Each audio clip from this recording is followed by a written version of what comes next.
Привет, ребята! Как вы помните, несколько месяцев назад мы сравнивали между собой охотничьи инстинкты богомола и паука-птицееда. Но когда дело дошло до очной битвы, то оказалось, что богомол настолько безбашенный, что раз за разом нападал на паука. И вот однажды зеленый агрессор взял птицееда мертвой хваткой и принялся поедать лапку членистоногого. Но ведь и паук оказался не так-то прост. Воспользовавшись ситуацией, он впустил в богомола свой яд и вырвался из опасных объятий. Итогом битвы стала безоговорочная победа паука. Правда, во время борьбы птицееду все равно досталось. Из поврежденной лапы течет гемолимфа. Это субстанция, что-то наподобие крови, только у пауков и прочих беспозвоночных. А вот о том, что было дальше, сейчас расскажем. Первые 3 дня после схватки паук просидел на одном месте, наверное, зализывал рану. Как итог, скинул лапку полностью. Даже то место, где он провел последние несколько дней, все покрыто паутиной. А вот уже на 4-й день, точнее на 4-ю ночь, когда организм паука пошел на поправку, он все же решил съесть своего обидчика. Действительно, почему зря пропадать такой сочной добычей, особенно если ты ее уработал в честном бою? От богомола осталась только горстка запчастей в виде кусочков хитина, крыльев и лапок. Как итог, случившееся с пауком создало интересную ситуацию. Вот мы стали следить за птицеедом в ожидании отрастания лапки, ведь как мы знаем, у пауков хорошая регенерация. И рост новой конечности должно быть делом времени, или не должно. Прошло уже 3 недели, а сдвигов нет никаких от слова совсем. Паук продолжил сидеть на месте, постоянно оплетая все вокруг паутиной. Зато на 4-ю неделю паучок полинял и обзавелся новой шерсткой. Нам даже удалось обнаружить за камнем старую оболочку. Обычно после линьки должна также отрастать и лапа, но нет, почему-то не в нашем случае. Тут возможно 2 варианта. Либо птицеед не способен к регенерации, как мы думали, либо же данный процесс занимает несколько больше времени. В любом случае мы продолжили наблюдение.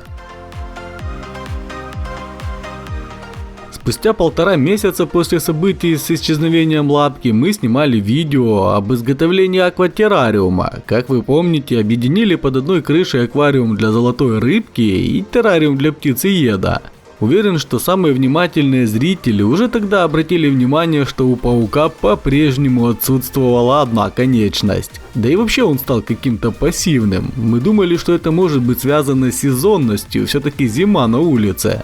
Даже добавили в террариум термопровод, чтобы обогревать ареал обитания и создать условия максимально близкие к идеальным. Еще одним логичным объяснением может быть то, что у паука есть внутренние биологические часы и зимой его так и тянет впасть в спячку. Он уже так долго сидит в кокосе, что даже таракан сам заполз в домик птицееда поинтересоваться, что же произошло. А птицееду на все происходящее совершенно по барабану. Что-то нашего членистоногого совсем захлестнула апатия. С другой стороны, если он так экономит силы, то параллельно нужно набираться новых, чтобы отрастить новую конечность. Тут без пищи никак не обойтись. А вот золотая рыбка не разделяет настроение царящих в террариуме. Она такой проглот, что стоит ей кинуть корм, как она тут же набрасывается и проглатывает его целиком, даже не жуя. Хотя нет, если присмотреться, то все-таки прожевывает, но видео не о ней. Итак, кокосовый затворник как будто услышал наш призыв. Уже на следующий день мы застали его в положении трапезы. Стоит сказать, что птицеед невероятно скрытный паук, к тому же он ведет ночной образ жизни. Так что почти за год мы впервые видим, как он питается тараканом. Выходит, что вчера он все же впрыснул внутрь свой пищеварительный фермент, а теперь с удовольствием высасывает внутренности таракашки. Да уж, зря таракан приходил к нему в гости. Как раз можно вынуть и посмотреть, что же там осталось на память об аргентинском таракане. А остатки представлены только хитиновой оболочкой, совершенно полой внутри. Нет даже ни малейшего намека на то, что когда-то внутри была мясная тараканья начинка. Так хорошо все высосал птицеед. Или в данном случае правильнее тараканоед. Так проходили дни, и вот у паука произошла уже вторая линька с момента потери лапки. Он снова сбросил хитиновую оболочку, которая в силу роста стала для него слишком тесной. Причем всегда интересно понаблюдать за тем, как же на ней сохраняются абсолютно все детали паучьего тела. Каждый волосок на конечностях и даже сами лапки, все оказалось идеально зацементировано. На отработанном хитине даже четко просматривается то место, где нет лапки. Кстати, на оболочке даже видно внутри полые места, где по идее и должна была развиваться новая конечность. А еще на сей раз паук как-то странно линял по частям, а не всем телом. По всему террариуму валяются различные запчасти в виде лапок и панциря. К сожалению, с последней линьки хитин не сохранился, зато сохранился с позапрошлой. Можно визуально сравнить, насколько паук с того момента стал больше, поскольку старый хитин меньше буквально в разы. Да и окрас у птицееда с того времени стал гораздо более насыщенным. Паучок-то растет. Раз уж у членистоногого прошла еще одна линька, то самое время взглянуть на результат. И догадки, сделанные во время осмотра сброшенной хитиновой оболочки, подтвердились. У паука действительно выросла лапка.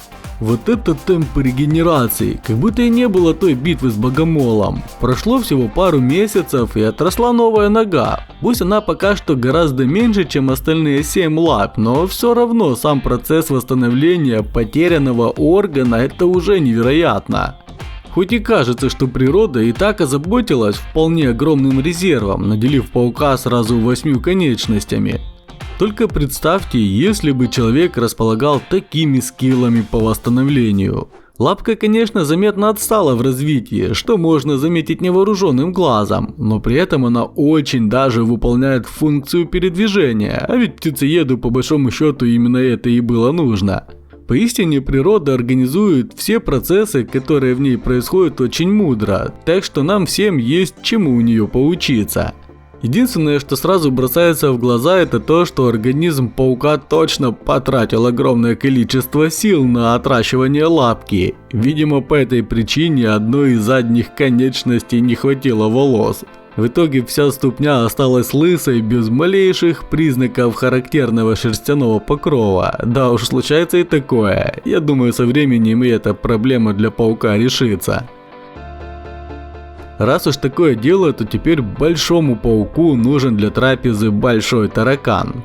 Помещаем в террариум большую бегающую порцию корма для птицееда. Пауку, по всей видимости, вообще все равно, что возле него кто-то ходит. Разве что он немного отодвигается, когда мадагаскарский таракан проходит мимо. В какой-то момент таракан буквально залез под паука, а тому хоть бы что. Птицеед даже не высказывает признаков раздражения. Что ж, будем ждать, пока проголодается, поскольку такое неизбежно в жизни террариума. А если из этого получится что-то интересное, то мы обязательно вам покажем. Сегодня все, пока. Пока-пока.